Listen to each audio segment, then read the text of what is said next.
If you're in a job that looks great on paper, but just doesn't light you up like it once did, you are not alone. I'm Chloe Temple, a leadership coach who spent the past 5 years helping leaders like you find clarity, confidence, and purpose without walking away from the security of a 9-to-5. Welcome to The Leader That Lasts, a podcast for ambitious professionals who want more than just making it through the week. Each episode, I'll share real stories, honest mistakes, and practical tools to help you find fulfillment wherever you are. Because staying doesn't have to mean settling. You don't need to leave, you need to lead. So let's dive in. So this is not an episode that I hoped I'd ever be recording, let alone 4 years in. But it's one about resilience. And in a way, I guess it's sort of a success. According to the US Bureau of Labor Statistics, 20% of small businesses fail in their first year, and almost half don't make it to year 5. Now, I am a couple of months away from celebrating our 5 years, and I wish it wasn't true that we were nearly one of the flops or one of the failures, and I say that with the absolute utmost respect for business owners who have not been able to keep it up, or maybe who've been intelligent enough to quit. Because that takes strength in itself. And some days it is really hard not to feel like a failure, especially coming off the back of a really successful corporate career and at school. I mean, being a straight A student, to go into starting my own business and to have failed more in 6 months than I had done in the previous 30 years, well, if failure taught me anything, it's that failure isn't fatal. In fact, it is actually where we get the biggest growth, where we make the biggest progress, where we learn the most. And although it's been very painful, a huge bruise to my ego, and, had impact to my bank account, with the gift of hindsight, I wouldn't take anything back. In this episode, I want to be able to share and open up some of the lessons, some of the learnings, what it's taught me about the power of resilience, and also possibly about how to bounce back. We learn so much more from failure than success will ever teach us. If you let it, and if you let yourself be vulnerable and open to trying something that you don't know what the outcome's going to be, and you let yourself do it anyway, you lean into courage in order to try, give something a go, and it doesn't work, the only true way that you fail in that scenario is if you don't learn from it. I once heard a senior exec from Amazon, I don't remember her name, but she came to do a talk whilst I was a buyer at Coles. And she talked about the culture at Amazon and how they had something she called a culture of flirting. Now, flirting is learning through failure. She talked about how Amazon's approach was all about experimentation, and that they would run a huge number of tests to see what was going to work, what wasn't going to work, without viewing an experiment as something that had to succeed in order for it to have been valuable. Now, in my career, until I started my own business, I hadn't really ever embraced that philosophy. No one wants the things that they are trying, the ideas that they have, to flop or to do badly. And as a recovering perfectionist, which I will and have talked a lot about on this podcast, I particularly want the things I do to work. I want to be good. I want to be the best that I could possibly be. And the metrics that we use in the corporate world, at school, in order to understand that is, you're graded on a situation, on the results that whatever it is that you're doing generates. And as a result, our obsession with getting things right and in succeeding means that we hold ourselves back. So naively, when I started this business, I came in with an anticipation that the things I would do, and this is so naive, but the things I would launch would work. Because if I didn't believe that it was going to work, then why would I have done it? And yet when it didn't, when thing after thing flopped, when I'd run a webinar and no one would show up, or I would launch a program and very few people would sign up, or I'd have meetings and pitch, and it's not even that people would say no, they just would ghost me. And the same would be true of when I would reach out. I think this is one of the things that has shocked me most. The number of direct messages that I have sent on LinkedIn to people who I thought would respond who have just crickets. The amount of rejection has been enormous. There's one particular example where I spent an entire Saturday afternoon filming these personalised messages, video messages with my face on camera to specific people, presenting an idea. Actually, I think I was asking for like a little bit of time in their diary or something, or feedback on something. And I thought, okay, rather than send them generic messages, I will literally record a video. I'd make it personal, reference things about their family or, things that I knew about them, and try and get some time in the diary. I remember this so distinctly. I spent an entire Saturday afternoon creating these and sending them to, I think, about 50 people. And do you want to guess how many people out of those 50 actually responded? And if you were one of those 50, I apologise. I don't judge the people for not responding. But, as you can guess, a vast majority, I think maybe 6 had replied. And this was pretty early on, maybe the first year. And these were messages sent to people I knew well, people who I had met throughout my corporate career, and it is hard to explain how much that hurt and how disappointed I was and how appreciative I was of the people who came back and said no, or I can't, or not right now. Throughout my business journey, it's easy to look at the big things that haven't worked. One of the recent ones, I launched an entire brand called the Ultimate Offsite and repositioned the entire business for a year, all focused on offsites and how do I help leaders make the most of the moments that they bring their teams together outside of the day-to-day. And despite writing essentially, I wrote 2 manuscripts on it, like 2 entire books worth of hugely researched analysis and support and insights on how do you make your team events super, super powerful, which given the world that we're entering and the world that we are in, the time that we spend together as teams is absolutely critical. And I could talk for a long time about how most leaders are just wasting those opportunities with silly, like escape rooms or drinks or, and I'm not saying that those things are bad. Anyway, that's not the point that I'm trying to make. But what I am trying to say is that I created so much around that.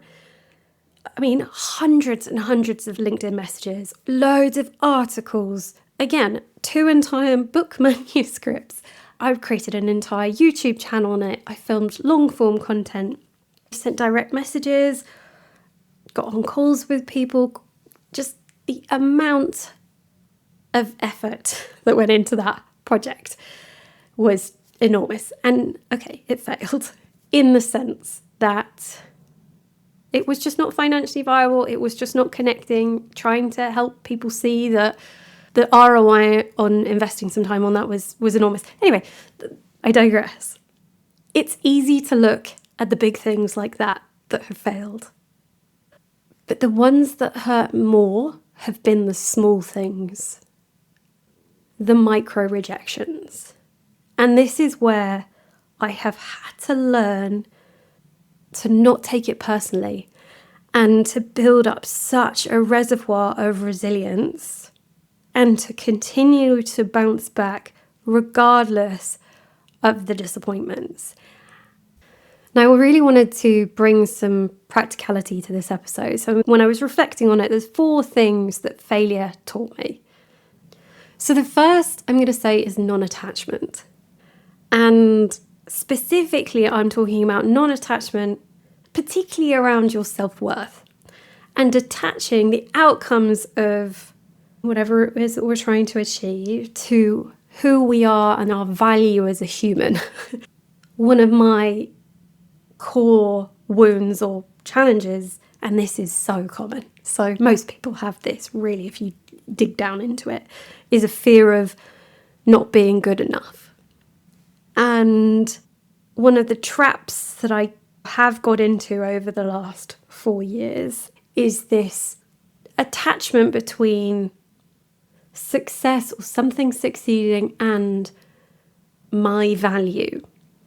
Throughout my life, I realised that I tied a huge amount of my self-worth to getting things right the first time or being the best or a high performer.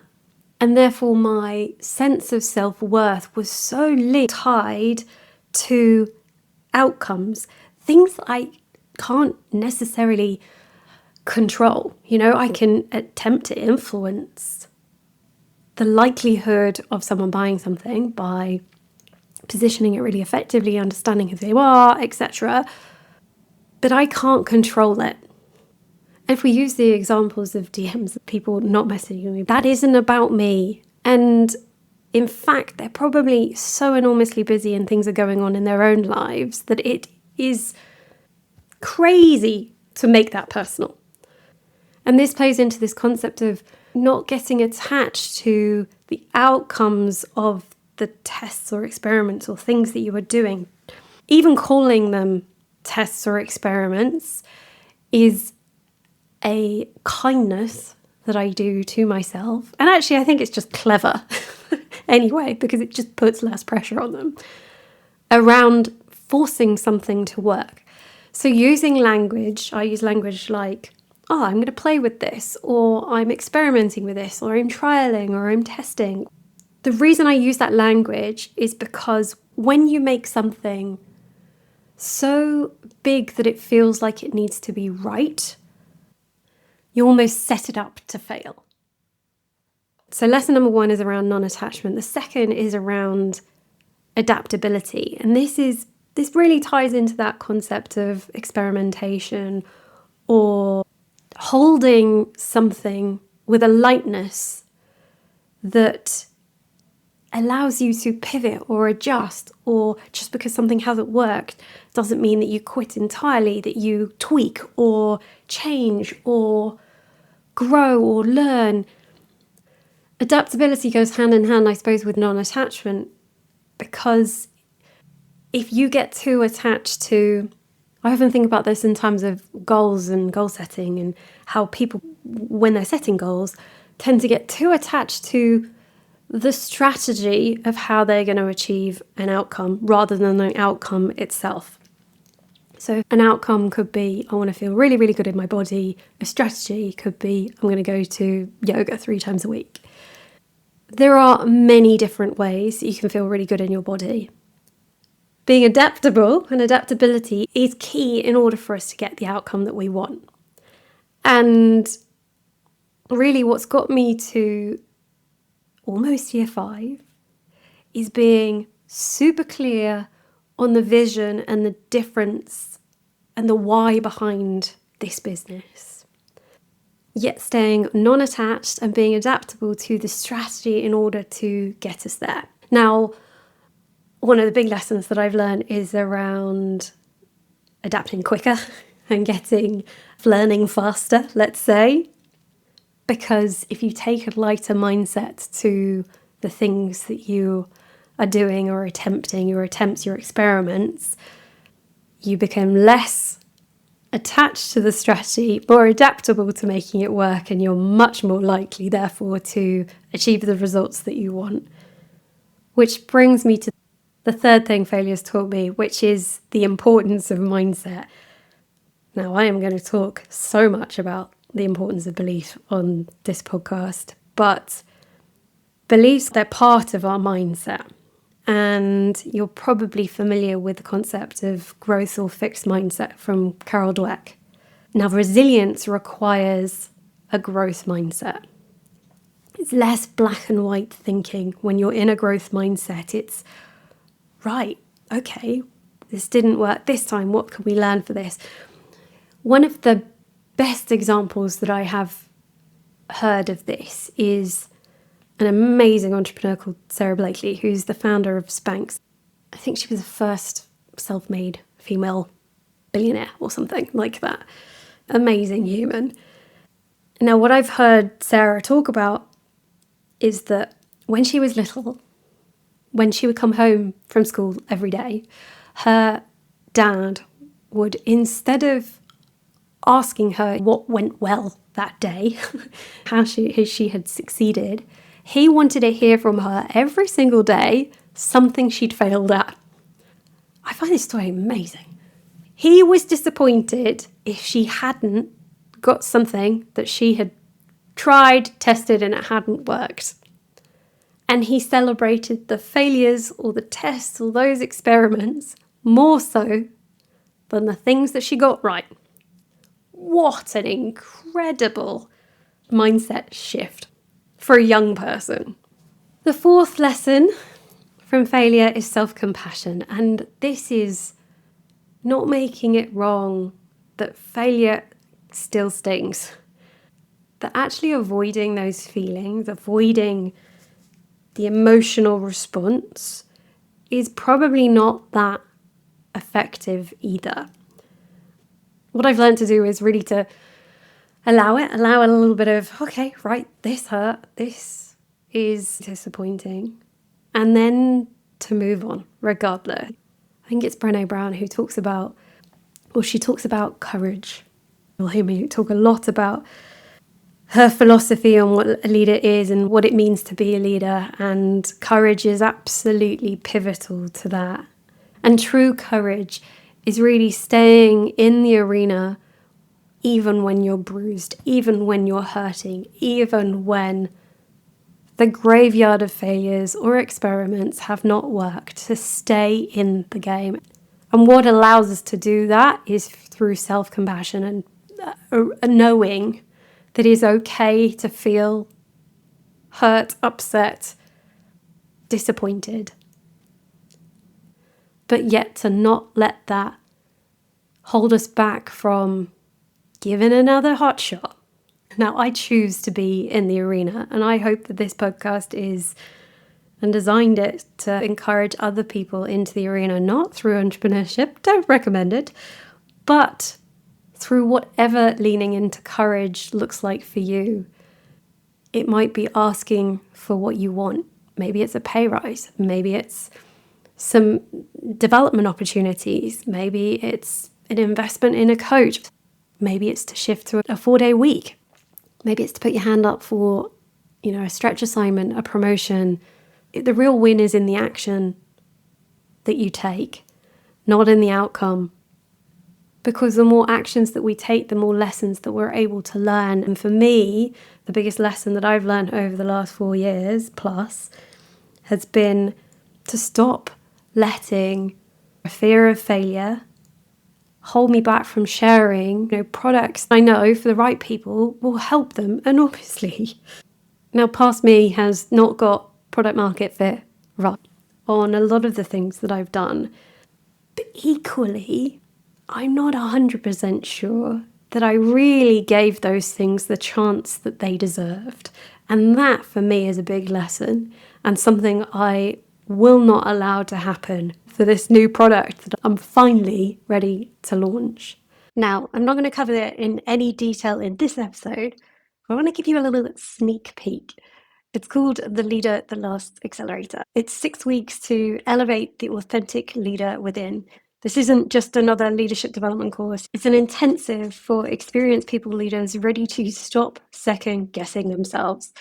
And it kicks off with an overnight in the beautiful Hoxton Hotel in London, where you and a hand-selected group of growth partners will support each other to step up, find your 1% edge, build confidence by leading from who you truly are. It's not perfect yet, but I have actually shipped it. If you're curious, head to theleaderthatlasts.com and click down on the drop down that says The Leader That Lasts Accelerator to check it out. It's not going to be for everyone, but I am committed to not just keep it to myself and to not let past failures hold me back from helping those who I can really support. Bouncing back from failure is how we stay in the arena. All the successful people didn't succeed in spite of their failures. They probably succeeded because of them. If you are willing to try more things, you will learn more than anyone else.